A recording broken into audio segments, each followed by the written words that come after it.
A very good evening to you. It's Geek Squad on YouTube and Facebook, but not on radio because how do you sing the Champions League anthem thing? No, don't sing it. We don't need it. Yes, as usual, football pushes us off the radio onto your mobile devices, onto your smart TV screens, and onto your, if you're driving a smart, like a more advanced car with what the YouTube capabilities, then you can be watching us and stuff, or you can be listening to us live. You know, you mentioned that, and I'm really wondering who owns the EQS that came to Ghana. Yeah, there's an EQS in Ghana. Yeah. If you don't know what an EQS is, just Google Mercedes EQS. Oh, I don't need to talk about it. Just Google Mercedes EQS. You don't need to talk about it. Oh, that's not what we are here for. Because, I mean, it's the most technology-centric Mercedes. So yeah. Why not take the opportunity to talk about it? Oh, Charlie, they are not paying me, so. Yeah. So today we're in October. That means it's Cybersecurity Awareness Month. And with that, we have to talk about cybersecurity. But before that, there's a lot of things happening in the tech world. You know, this is a time when new devices are launched. Recently, the new iPhones came out. We talked about it on the show.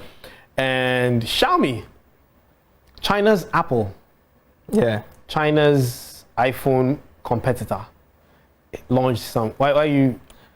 You know, you said China's Apple. Yeah. And then I was wondering, I was like, what is a fruit that is endemic to Asia? And then I remember that apples actually originated from Kazakhstan or something like that. So they are an Asian fruit. They are the actual original fruits, not the ones that were exported. But then again, America always rediscovers things. Yeah. So yeah, they rediscovered the apple, so it's now theirs. Sorry, Kazakhstan. But yeah, today they had their launch. They announced some new devices and some very interesting things. Now, before we even talk about what they announced, I'm sure people are realizing that the Trinity has been broken and there's a huge gap where our usual would have been Huawei. Yes. Oh, yeah, right here. Oh, our usual James May. And then Jeremy Clarkson is missing in action because he chose to abscond. Yeah. And then Jeremy Clarkson is missing in action because he chose to abscond. I thought a lot of news websites, tech news websites, to find out stuff about the Xiaomi launch. Even though I was watching it, I was struggling to watch it because I was in a noisy area and I left my buds at home. Okay. But I was reading closed captions, so I sort of kept track. When I was done, I wanted to read summaries, and there's barely anything about this launch online. I think Xiaomi isn't particularly making any efforts to spread its name in the West. I think it's still focusing on dominating the Asian market because it's noticed the gap with Huawei. And so it wants to take over that before it spreads its wings further to the West. So I think it makes sense that. Yeah, but then again, this is the first 200 megapixel sensor on a phone. I did not know that. Why? Why not? If Samsung made a 108. Is it any form of binning? Of course, there's always going to be binning. But then they announced a lot of very interesting features with the camera. And you know the thing about the Chinese cameras, the Chinese phones, and the cameras, they have these creative ways of taking photographs, and I really love them. For instance, you know how difficult it is to use a smartphone to capture fireworks? To get like that long exposure. Oh, yeah. In Chinese phones, Vivo, Xiaomi, Huawei, they have all these features. You can do light painting. So if you don't know how to do light painting, and you don't know that you have to go and set your camera to open the shutter long enough, reduce your ISO so that it's not blooming. They actually have a preset setting for you to go and choose light painting. And then it demonstrates what to do with the phone, and it creates that. Beautiful. You want to take long exposure, there's long exposure. Just tap on it. No need to go pro, no need to go to manual like all the other guys give you. But they give you all these features. And it makes using the phone really fun because you're not limited to just point and shoot. You have other features. Like you have other modes, other camera modes. And there was this shot I posted in the group where I took a photo on the end one of the Golf that was speeding, and it blurred the background and kept that in focus. For me, I didn't even know the phone could do that till I tried it, and till now my mind has been blown by that feature. So when they were announcing this, they announced a lot more of these camera modes, and I'm eager to try the camera modes because it takes the boredom out of mobile photography and introduces new stuff, especially now that you have 200 megapixels. I mean, I do agree with you, but I think, so this is what I think the other companies are. They definitely have teams of analysts that are actively taking into consideration what are the camera features and capabilities that are used on a daily. And then based on that, they decide, oh, do we need to improve this? Do we need to add this new bit? Xiaomi doing this may come off a certain way, but the fireworks thing, the light shows thing, it is very Asian in the sense that the Asian tradition, like festivals and stuff, almost always have some fireworks going on. They are the creators of the fireworks. Yeah, so it's very them. So I understand why Xiaomi would do that, because let's say, for instance, you go for, there's this summer event in Japan, and then there are fire lanterns that go up, and then there's fireworks and stuff like that. Yeah, you need the ability to capture, so I can see why an Asian smartphone maker would put that in, because they are focusing in the West. Apart from 4th of July, what else is that? Yeah, what else is going on? That makes sense. Yeah, so, and then maybe Christmas. Sure. Yeah, New Year. Yeah, so yeah, New Year. So, but I think, like you said, it's going to make things a lot more interesting, because the long exposure thing, I've always wondered why. Even in certain phones, the Pro mode, you don't really get long exposure the way you would want to get it. It gives you so much more capabilities, and it will make nightography much, much better if long exposure was taken into consideration. Because my issue with many, and this is coming from an ex-photographer perspective, my main issue with a lot of the nightography that goes on in smartphones is that it is very ISO centric. Yeah. Now ISO is basically, if you increase your ISO, means you are opening your lens for it to take in more light. And if you are going to do night photography with that preset, the problem is that at night there are lights. Yeah. It's just we say there are dark parts and then there's light. So what happens is what you said, there's a lot of blooming in night. I don't like that. I don't like the ISO focus of it. So yeah, I think, I mean, Xiaomi's in Ghana, right? They are in Ghana. If you're watching, please cook us up. Yeah, let's try it. Yeah, let's try it. We'll have a lot of fun. So yeah, they did announce the 12T and the 12T Pro. You know, they already announced the Mi 12S. Yes. That was their flagship phone, the one with all the bells and whistles. Now the 12T and the 12T Pro are actually the budget phones. So it's actually surprising that it comes with a 200 megapixel camera. The 12S was the one that came with a 1-inch sensor, right? And the 12T Pro are basically the A52, A72 variants from the Xiaomi camp. Now the spec sheet is as follows. The 12T comes with a 6.67-inch AMOLED display, 120 Hz, HDR10 plus, 2712 pixel resolution. Uses a MediaTek Dimensity 8100 Ultra chipset, and you have memory that 128 or 256 gig, Android 12, MIUI 13. Then the rear camera on the 12T, you're getting a 108 megapixel camera. Okay. 108. You know which other flagships come with 108? Yes. Then you're getting a ultra wide 8 megapixel and a macro camera 2 megapixel. I always think this macro camera that these guys put on these phones are very, very useless. Yeah. Because the wide angle, if you get a good wide angle camera, you can get able to do that. But then it's a budget phone, so we understand that. But they're always putting that on budget phones. It can shoot 4K at 30 FPS, 1080p at 30 or 60, and it has a 4K capable rear camera. Okay. And a front camera at 1080p, 30 FPS. Battery is 5,000 milliampere hour. Guess how fast it charges? 30 minutes? 120 watts fast charger. So yeah, 100% in less than 20 minutes. See, Of late, when people are complaining about that, oh, my phone battery will die, I wonder, what phone are you using? Yeah. Because now when it comes to charging speeds are way up there ridiculously fast now. So I think the problem, which you've come to my household and you've heard me complain about this. Most of the people who complain about their battery and charging is that they are using the phone whilst the phone is charging. It's very, very bad. Very, very bad. Don't do that. But anyway, I think the reason why these phones, I think they are mid-tier Xiaomi phone. I think the reason why they have these capabilities, including a 200 megapixel, is it is the best way to test the feasibility of these features in the wild. Yeah. At little to no risk. Blowback. Yeah. Because if you put it in your flagship, if you know source, there's a problem. But if you put it in your mid-range, everybody's like, you try. Because it's the mid-range. Yeah, then you can, you have a whole year, hopefully, or a couple of months, depending on when your next flagship is coming, to figure it out, to work out all the kinks, and then to deliver the proper.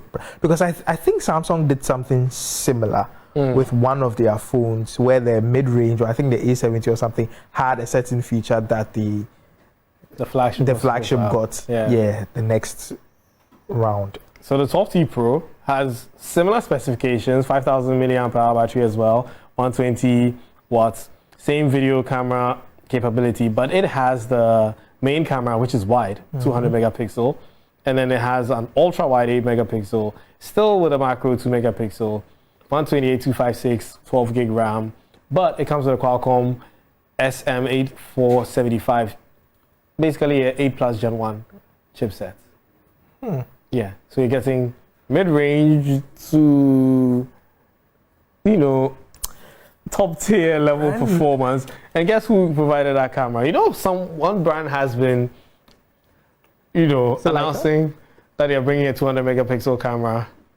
Samsung. Exactly. Yeah. And this is the second time they've done Samsung has launched a new sensor, and Xiaomi is the first person to test it. I mean, if you're paying them, and the you're going to test 108 it. megapixel, that's the same thing that happened. Yes. Now with the space zoom, Xiaomi was the first to launch it. Yeah. Same with the 200 megapixel Xiaomi. So, yeah, Xiaomi is paying, at the end of the day, it'll be free research.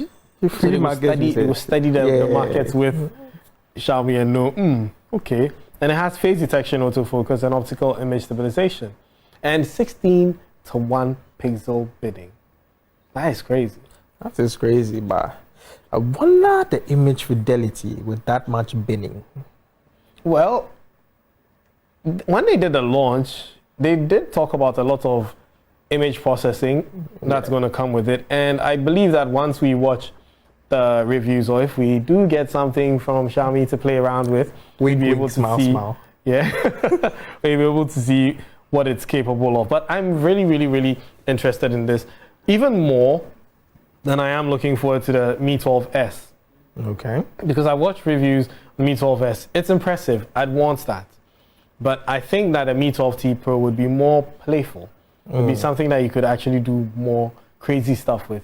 Although, I mean, they are both on the same level if I'm looking at it from the playfulness aspect, considering that MIUI is one of the most versatile Android skins. Like, when it comes to Android skins, MIUI takes you to like the next level.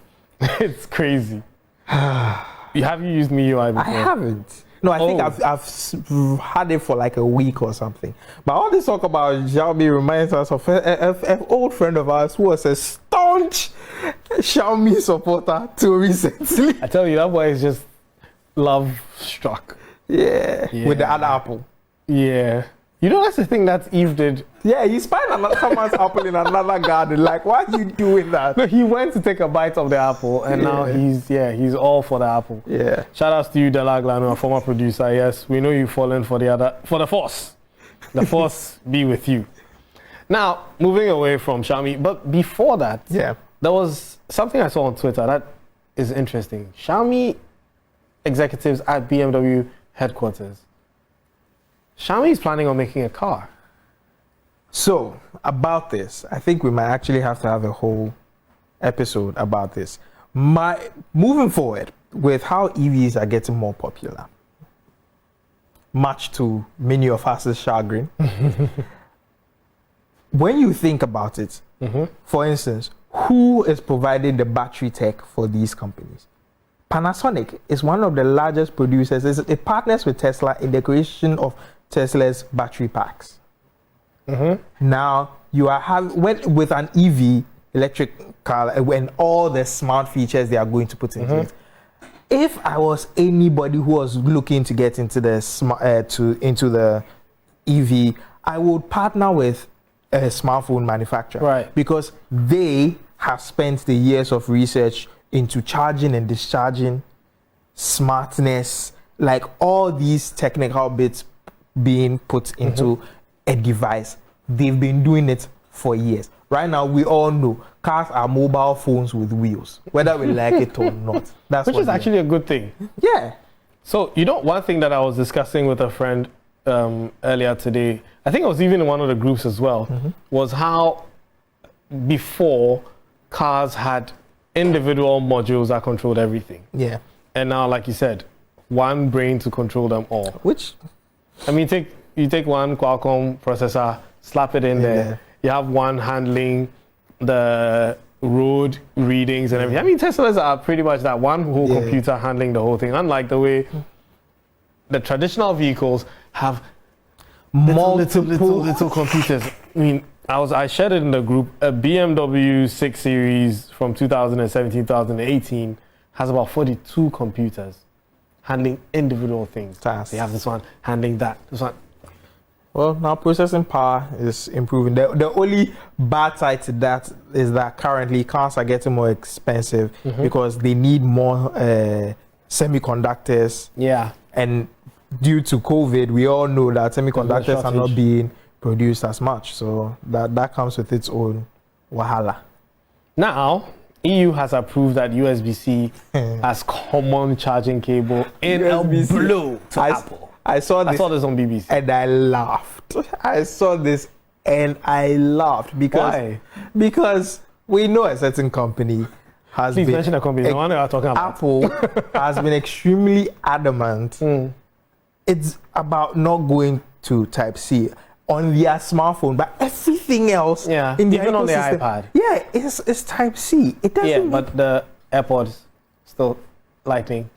I mean, that's a alongside device to your phone. So but the whole the thing, even the AirPods Max, it's not Lightning. It's Type-C. Yeah. So it's like, why are you picking and choosing if you are switching over? But many analysts have said that they are sure Apple will go portless before they go Type-C.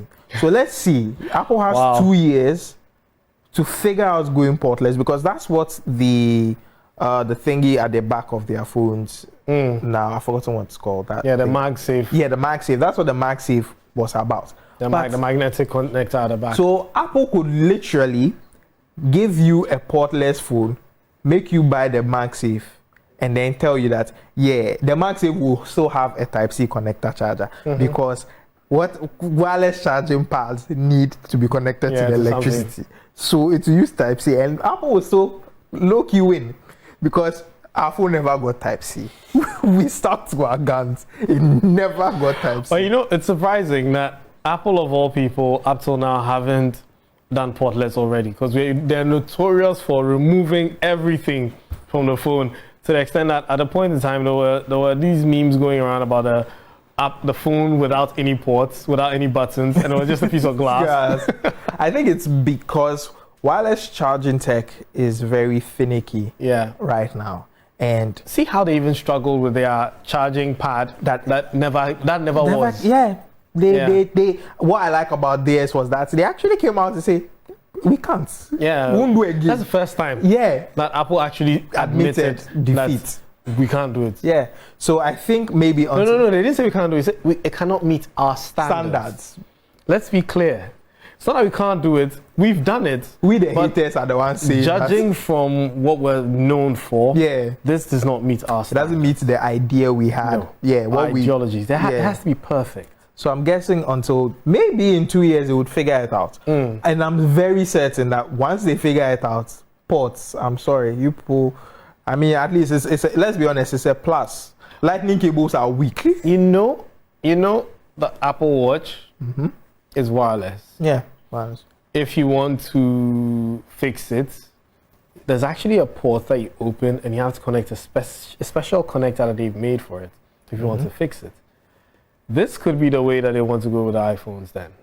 Now, my worry is repairability. That's the only time that I have an issue because I've used other smartwatches. For instance, if you want to flash a Samsung smartwatch, it creates a hotspot. You connect your computer to it, and you're able to flash it. The Apple doesn't do that. You need that connector. Why would it? Hey, bro. So yeah, repairability is something that I think, knowing Apple, they won't take it into consideration. So yeah. But Europe going for Type-C is largely an eco move. Yes. Because one cable to charge all your devices makes more sense. A lot of sense. If you have it in your car, you can charge your phone, charge your watch, charge your tablet. Many laptops now even charge with Type-C. Apple's laptops charge with Type-C. I don't understand. Why is so emotional? No, it doesn't make any sense to me why we are tiptoeing around. Hey, we're back to MagSafe. We couldn't stay on Type-C for the pros, you know?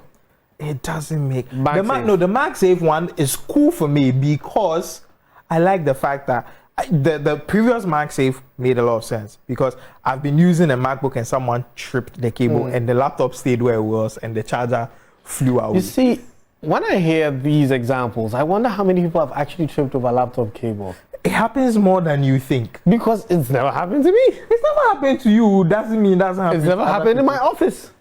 Well, your office, they are probably used to people's cables lying all over the place, so they are always paying attention. That's happened in anybody's office I've been to. You'd be surprised. I've never experienced it. You've never experienced it. I've seen it happen several times. And I've been happy for it. I will borrow Apple's terms. They are using it wrong. If they were using it right, no. I mean, ideally, when you are using your laptop, the cables should all be trimmed onto the floor. But sometimes you're using it wrong. Don't defend yourself. You're using it wrong. Yes, cables are not supposed to pass where humans are passing. Well, sometimes the table is too far. You must use it right. Okay. Yes. So, and I mean, obviously, Apple gets a lot of licensing fees from people who want to make Lightning connectors, Lightning accessories. You have to pay them because the patents belong to them. Because if Type-C, I mean, let's be honest. I know people. Yes, Selassie, you are watching, possibly. He uses his MacBook charger to charge his phone. Yeah, which is because he has the M1 MacBook that uses the Type-C, and it's like 100 watts charger. He's not using an iPhone? He's using an iPhone now. Okay, so how does he use it to charge his iPhone? Oh, sorry. I mean, he uses to charge his iPad. Right. So it's like, it's the most convenient thing. They just take and funny enough, that charger of the new M1 MacBooks is actually quite durable. So my Vivo 120 watts charger could charge the MacBook then? Yes, definitely. Awesome. So imagine, you see the way you are saying awesome. That means that Apple knows that they're about to lose a lot of bread. Because if people are buying Xiaomi chargers and things, nobody will buy a replacement charger for the MacBook once it goes dead. Because I have 120 watts charger, I can't use it. Whoa, who are you? What do you mean? Now moving away from Apple's Lightning demise. I mean, we mean Europe going eco-friendly by saying everybody should use Type-C by 2024. Sorry, we are haters. We are keeping our hate in check. Yeah, that. But yeah, we're not haters. Come on, we're objective people. Objectively hating. That's fine. Moving on. Pixel.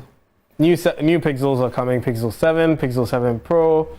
And there's been a leak, as usual. Before new smartphones come out, there's always a leak. Right now, everything. Everybody knows what a Pixel 7 even looks like already. Right now, do you know that it's like people even made it to Ghana. People do not. Yes. You should tell them that. Yes. The phone, the unreleased Pixel 7, made it to Ghana. Was mistakenly shipped to Ghana. Was it? Mistakenly? I think it was definitely an error. I can't believe that. That's the only way. Unreleased phone was packed by someone into a box to send all the way across the seas to Ghana to somebody who ordered a Pixel 6 Pro. Yeah. How? That could happen. I mean, that makes more sense. I mean, what is the other catch? That people are looking at Ghana news? Nah. No. The other catch is that somebody just nefariously, somebody sneakily sent it because yeah, let's create news. But create news all the way. Sorry, my bad. Create news all the way in Ghana. What's your own? My own is that. Are you the one who analyzes the You know, analytics? these people still think that we have pet lions, right? Don't we? I mean, Shout outs to Cheddar. yeah. I mean, but I don't think many people. I mean, it just fell in the hands of the right person. Yes. It fell in the right hands. That's why the story got as far. And as they it knew did. this. You think they don't know this? I mean, I want to bring my conspiracy. I want to wear my conspiracy theory hat You're taking right for now. a hat. Yes, that's at this point they knew the person ordering because of his search trends, you know, his browsing history, and they saw that this is a techie ordering a Pixel 6 Pro. Mind you, anybody ordering a Pixel 6 Pro definitely has to be some techie. I don't think so. Come on. How many normal Ghanaians will get out of their way and say, I want to order when a you Pixel? said anybody, I put the whole world. No. I'm talking about Ghana. Oh, if you be Ghana, then Even the whole world, Seth, it's very select people that buy Pixels. They're very niche devices. most you know. people buy Pixels based on just one simple principle. Google made Android or owns Android, so. But almost every time I've met people who bought Pixels, they are more discerning than a regular smartphone buyer. Fair, but my friends who own Pixels, the main reason they got the Pixel was because they get updates in a timely manner. That was their main. You see, and that makes them not regular Fair. users, because the regular user doesn't care about updates. Have you picked up somebody's phone and noticed how many pending updates? How many pending even phone updates, and they keep ignoring? When I see updates, the speed I hit. You've seen Android's chart of how the percentage of people using their new. It's very sad. Yeah, because people don't have that. People normally stick to the working. the version that they got when they bought the phone. I've seen, in fact, we both know one person, Ola, who would have, she would have an update and she just keeps dismissing. And like, one day she was like, I just picked the updates. Yeah, just do it. Like, why you not updating Everybody the phone? watching, update your phone. It's not your just own security. Exactly. Which we'll get to. Which is actually a good segue. Let's just switch to it. Pixel 7 is coming, 7 Pro. Definitely out there already because this is Google. They announced the phone when they announced the previous one. Yeah, I mean, who does that? Saying that, hey, this is our new phone, but the newer one is coming, and this is what it's also going to look like. So are you saying don't buy that one? My problem with Google is that Google Pixel 2 for me was the epitome of Google being in the game. And then it just fizzled out. Pixel 3 and 4 were the crappiest. Yeah, they were just met with so many problems. Leaks, design problems. Oh, Charlie, Sunny. So much Sunny. And I don't know. And even the photography, everybody caught up. No, because it's Android and people could port the camera, the Google camera. I remember I ported the Google camera to almost every phone I had at that time. It never really worked very, very well for me all the time. Yeah.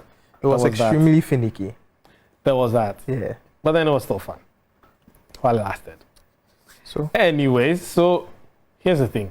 We mentioned security and you brought that segue in, so we're going to switch as quickly as possible to talk about cybersecurity. Now, today, I had a phone call from one of my clients saying that someone called her saying he works for SNIT. And they were updating their records with their company stuff and basically the tier 1 something. So they're going to send her a code. She's going to enter the code, or she's going to send a code back to them to verify that it's actually indeed the company that he's talking to. And they take it from there. They're creating a new WhatsApp group and blah, blah. You and I know where this is going. But she fell for it. Smart, though. Yeah. It's pretty smart. But you see, that begs the question, how did they know who she was? What company she works for, to have all that information to do this? You and I know how they know who she is. But, I mean, Can I say it? Just carry on. It is those annoying notebooks that you go and sign when you go to different companies for whatever reason. Yeah. You'll be like, oh, boss, we have to check in. That nonsense must stop. You know, I personally never write like my legit details on it. Most people do. And I don't understand, why are we doing this? If people want a very good example, Samsung Ghana, building at Stanbic, has a whole automated system for that, and even takes a picture of you. But the details is asking for, it's not writing it in a book. Where somebody could just come and open it and look snatch inside the book and run away with or it. someone can pretend to be having a meeting. So sometimes what I've heard happened in Nigeria is that these books are sold to people, and these people go through the names, find the high-end clientele, because everybody is a Google search away, and then they sell details to people who want connections or something like that. So this is quite similar what could have happened. This notebook was probably somewhere. Someone went to, because when the notebook is full, they don't, this is where the Data Protection Agency comes in. It's in the Data Protection Act. That book has valuable data in it. It must be shredded. Yep, very well disposed of. With the data protection officer standing there to ensure that this thing is disposed of properly. But the security guard will probably take it home, say, or they could be in cherry and answer baby. So well, he probably, I mean, come on, if I went to him and I gave him a 50 Ghana CD note, that you have old notebook. The book is lost. Oh, boss, I have like 4 for them. Make a take come out. You know, they'll give it to you, or maybe somebody will come that, oh, I sell maize, or I sell groundnuts. I'm looking for a book to buy. How many people's certificates haven't they found? What do you call Kofi Broke? Sharp. That's an easy 200 CD right there. And there's even that issue of, especially when people go to the banks and they fill the form to either make a deposit or something, and you make a mistake, and you just mash it and you drop it. It's very surprising for me that banks don't have a better system for that. Banks should have shredders there that once I just put it inside, it just shred it, shreds it. But it's in the bin, and then it's a cleaner who come and deal with it. It's not a data protection officer who's come to deal with that. No, I can easily pretend to be dropping something in and pick yours. A friend of mine, her number was gotten by somebody from the bank who she made a mistake and dropped it, and the guy picked it up and called her later. Said, oh, you don't know me, but I met you in the bank. He's like, I didn't give my number to anybody in the bank. And he told her, I picked it from the form that he dropped in there. So that for me was like, oh, wow. This is a never to do thing again. So now if I go bank, when I take the form, I'll take A4, my own personal A4 sheet, write the whole details myself first time. I know that you are correct. Then I'll put it in to make sure. You take your A4. And I'll fold my A4 sheet and take it away. What's this? So you have to practice. I'll practice. What if you make, even if you practice, you could make a mistake. The funny thing about banks is that when you make that mistake and you'll be like, sign by it, me to my signature is not something I can do small. See, my problem with all this is that we're in the digital era. Why do I still need to write stuff? When I go to other banks, I don't even have to write if I'm going to make a check deposit. I go to an ATM machine and then key in and put a check in. Yeah. Sometimes you just need like a ticket. Type it in the form on a tablet or a kiosk, get the details out, and then present it to the teller, and we're good. I personally hate writing. I'm dyslexic, so it's hell writing. Number of times I make mistakes. I mean, to be fair, it is an issue of tech penetration. How technologically savvy is the average person in your country? That would determine what's the main. And so it's job for the boys. Put somebody who's going to coach them. So somebody's job could be data entry. So call us. At the kiosk. Call us. Yeah. And then somebody comes, they want to fill it, they are they're struggling, and that person just goes, your friend was saying, Kofi menu. Then they can even put their thumbprint, put their fingerprint scanner there. If they can't sign, they put it there, it captures their fingerprints, it's fed in there, the whole thing is printed out. They don't even have to print it, save the trees. Just transmits that data. You're triggering me. Let's because right now I'm thinking about Ghana SIM registration and I'm being triggered. Gosh. Yes, security, cybersecurity. So back to basically all these ways are how people are able to extract and steal your data and try and hack you on WhatsApp. I mean, when I say hack, let's be honest. I can say about 80% of all hacks are just social engineering. Yes. So the person going to buy that notebook to get your number and all those things, it's just social interactions, and then they are able to get all this information. Ghanaians, most of them don't know how to mind their business, so they'll just be selling you out easy like that. But the main thing is that the real hacking that we see in the movies, we said this several times, it happens. It doesn't happen like that. It does happen. And our producer actually sent us a link to read from Forbes today. And it talks about all this. And it gave a statistic that said that ethical hackers could use about 5 hours to break into a system. 5 hours. That means the whole working day no catch. No. So he can do this and go for lunch and come back. do you understand? In a day he can perform 2 hacks. Yes. And then he's done. In a day, there's the same statistic it gave. It said in a day it could break into the entire ecosystem of a high-end company once they know the vulnerabilities involved. Fine. He said that they gave a caveat that most ethical hackers that they asked were at the top of the game when it comes to hacking. The top of the game. You know, we do have top of the game hackers in Ghana as well. Yeah, we do. People who are doing CTFs, international CTFs, and they're in like top 5. I'm not even saying top 10, top 5. Yep. So imagine. And those are the known like white hat hackers. Imagine the black hats that we don't know. This black hat wakes up at 6, starts his hacking. You left your house at 9. Traffic at traffic. By the time you catch office at 11 a.m., system is down. System is down, yeah. System is down. It reminds us of something, yeah. Reminds us of something. I mean, let's just touch on that. Certain assertions have been made. Yes. Certain allegations have been declared. Indeed. Pertaining to our own electrical company of Ghana. Yeah. Electricity company of Ghana. Sorry. That it's been compromised. Allegedly. Allegedly hacked. Yes.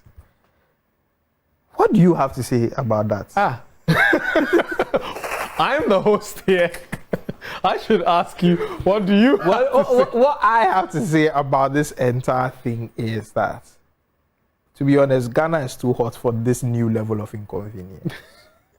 It's too hot. Like, it's too hot. You see, I've said this to some of my friends, that this is a secret. Don't tell anyone. That Ghana is hot too, but the way Ghanaians are psyched, if I go on TV or Netflix, then they my AC inside, are they cool? Now that is a problem.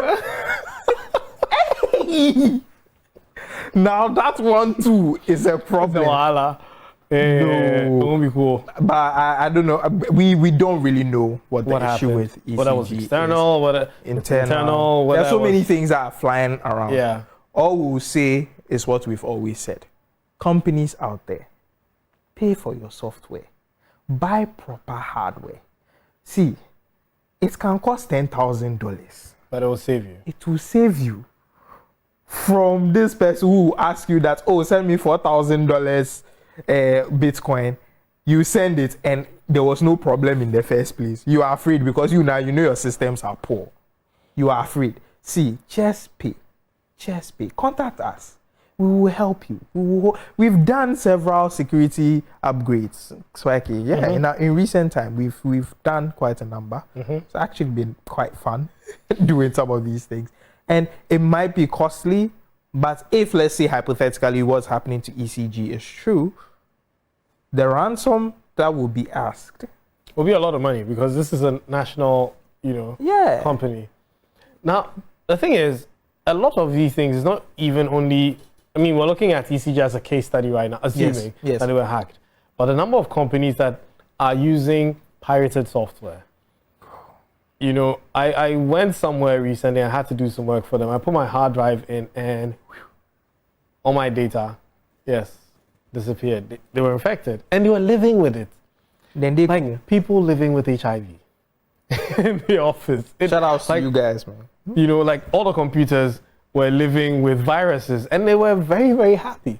And I'm like, you are infected. They said, yeah. Like it be uni. It's only university. The last time I got a virus on any of my devices was in university. The last time I got was because I went to these people, you know what I mean? But luckily I know how to circumvent these things. But I know a friend who's lost a ton of money, all because there was a virus in his computer and he didn't know. So he was transferring crypto to a client, copies the address, and this virus replaces the address in the clipboard with the hacker's one. Hacker's wallet. He made a payment, and the payment goes to the hacker. Easy. And you can't tell because crypto addresses are very, very long. Yeah. They're not now coming to memorize that whole cryptographic sentence. It won't make sense. So yeah, he sends a message out to the person, says, Charlie, the money no come. And that was a lot of money, 5 figures in USD. So that was a lot of money. So who I beg you? To who? Please. He should send another 2K. And as he said, he should add clipboard message that Please, I beg. Bring the money back. Charlie, but you see, this could happen to a lot of other companies. It is happening to a lot of companies. And a lot of people are not saying. I've worked for a company that, their emails were, they had the hackers intercepted their emails and then sent the email to the clients and asked the client to make payments to another client that they owed money to. This was the thing they said. Yeah. Oh, instead of sending us the money, we actually need to give some money to one of our clients. So why don't you send the money to this client? Lucky for them, the client was more discerning and was like, these guys would never ask me to do that. So you see, that's the most interesting thing because we've heard personal stories of people who have faced this. Michael had shared a story of a certain boss who left and someone had his email and was making, and he was head of finance or something like that. He was cashing out. A man then comes back from his 1 month vacation and they had a bill waiting for him. And he's like, what's going on? Why did you move the funds? I've also met someone personally, and you may think it's not Ghana, you may think it's far-fetched. This is happening in Ghana. This was on a very small scale. I met a friend of mine who works in a law firm, actually had her boss's email hacked, and the bosses sent her, basically the hacked email sent her a message that I'm stranded here, blah, blah, blah, send me money. And she said the only reason she fell for it was because she and the boss have that kind of relationship where he is always on the go. It's not that he is broke. There are just certain times where certain things are not working, and he always pays back. So she do unfinish. It wasn't me. It wasn't me, Sunny. So these things are actively happening. And mind you, it's easy for them to do these things because once they hack you, they can go through your history and know what kind of person you are and how you play you. Yeah. So it's very easy for them to just go like, I'm Spiky. Because judging from all the messages I've sent. We even last time on the show, I forgot what we were talking about, and we decided to do a funny test where I said let me text in the group that I'm stranded, blah, blah, blah. And I had a lot of people texting me that, am I okay, and everything. And I was like, okay, so if they got me, Agbena, the person will fee cash out, 100 Ghana there. 100 Ghana in a group of 100 people. If 50 people pay, straight up 5K. 5K. So it's, cash out. So it's like, if you don't find your phone. I think this cybersecurity, you see, this cybersecurity, we are going to talk about a lot. Yeah. We have to. Because this thing you talked about if you don't find your phone. I lost my phone. I don't know if I mentioned it. I lost my phone. It's a Samsung. Samsung, wink, wink, smile, smile. I lost my phone in traffic, right? The very first thing I did, because I've signed into my Samsung phone, I locked my phone. I locked it to the point where the person couldn't turn it off. The person can't restart it. The person can't do anything to the phone. I knew to that I know exactly where the phone is. Mami, if I go call police, say make we go, then say no, go. So me, I take dash. Volta Road, Asharman. I know exactly where my phone is. I'm telling you. Once in a while, I just check on it for fun. And it's there. Cool. So I don't know your man they wait for.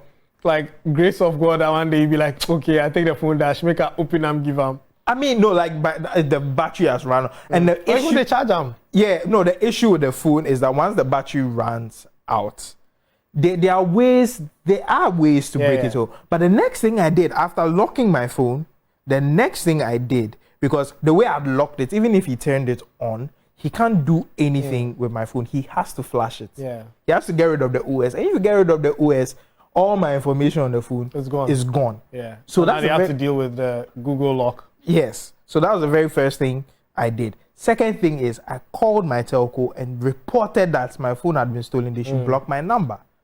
These are very easy steps to take. Because right now, this WhatsApp thing, like if the guy had my SIM card and he puts it on another phone, he will just reinstall the WhatsApp and now he has my SIM. So if you are out there, you've lost your phone, go through these steps. When you buy a phone, we keep saying you should explore. So I think during this cybersecurity month, We have to teach people. we have to teach people some of these key features that will help you. You may not recover your phone back due to certain reasons. Because where some boys no go feel go. That's fine. So, quick tips for from what you just said. One thing that I think people need to really do once they set up their phones, if it's no matter which brand it is, make sure you sign in with an account that you can always sign in again and track with. Yeah. If it's an Apple, make sure you sign in with your own Apple ID. Don't use the one that came with a phone because a relative, handed it down to you. A sibling handed it down to you. Remove that person's account, sign in with your own account. Use authentic details. Like, I don't know why some of you put in details you never remember. They ask you for your date of birth, and you remember your own date of birth, but you don't remember the one you put on the phone. I mean, how? Now they're asking you a security question and you lock. Then you lock. Now your own phone, you're locked out of your own phone. So if it's an iCloud enabled or an iOS enabled device, set it up with your own iCloud. If it's a Android device, you can set up your Google account on it, and then the one that comes from the manufacturer. You know the funny thing about the ones that come from the manufacturer, you can sign into those ones with Google. Yeah. So I never see what the problem is. They literally write this, sign in with Google. Hits the sign in. And it signs in. So basically whatever your Google data is or your Google password and everything is the exact same thing that will be used for the manufacturer device. It is extremely important. Salasi, you are using Apple, so you did cool. It is extremely important. Don't worry about the third-party bloatware, sunny. Don't worry, because most of these manufacturers have tracking features built into their software. Google also has tracking, so you are doubly protected. Yep. Doubly. And I really like the Samsung accounts one because of you can even read your last messages. Yes. You can lock the phone.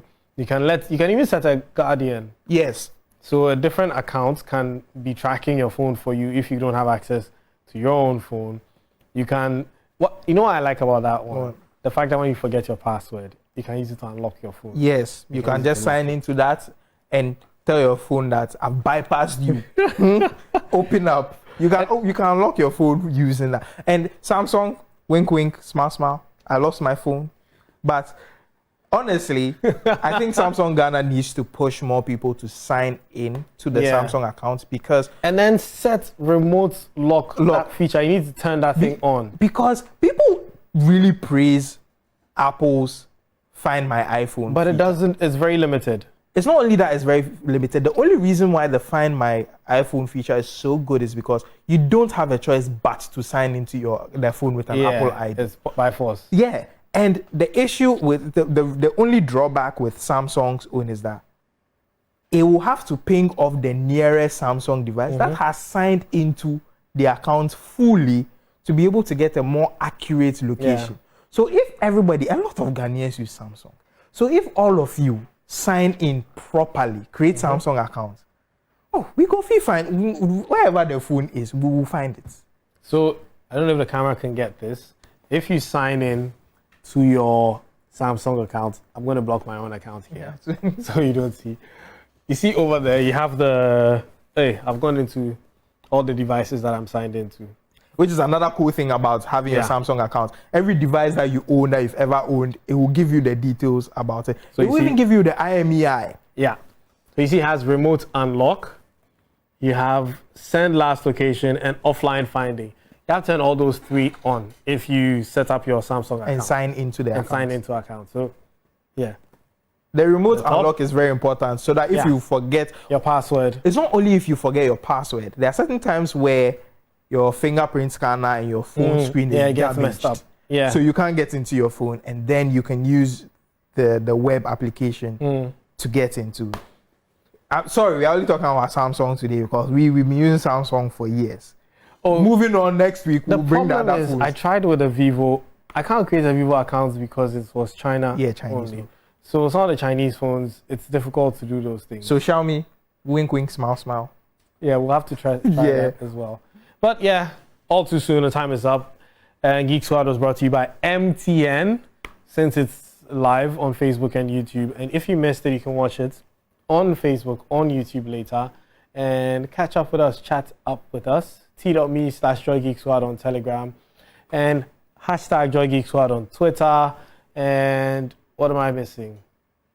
Nothing. The podcast? Or The podcast, yeah, it's on Spotify, it's on Apple Podcast, it's on Google Podcast, it's on my John Line app, on the Adamon Line app, and I'm exhausted.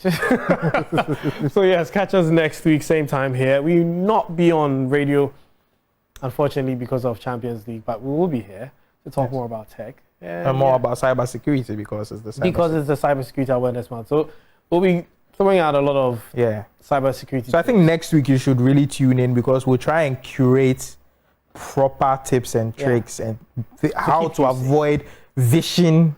I found those words very funny. Smishing. Phishing, vishing, smishing, all that these things. stuff.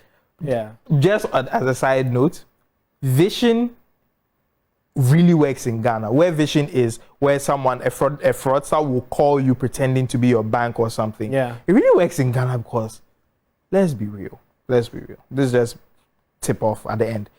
You remember when certain banks were like, we had to update with our Ghana card. Calling you. You understand? Somebody could just call you in the middle. So some of these things are things that certain Ghanaian institutions actually do. So it's not far-fetched to the average Ghanaian that this person has called me and is telling me that I should do this. Yeah. That's why it works so well in Ghana. It doesn't hurt you to call your bank again to be doubly sure. But that's just and you should call her to verify some of these things. Yeah. But yes, thank you very much for joining us. My name is Kobby, Spiky, Nkrumah, and that's Mr. Wiche, aka Winston Wiche. Catch you next week on another one. Peace. Hey, shout outs to Prince, our producer.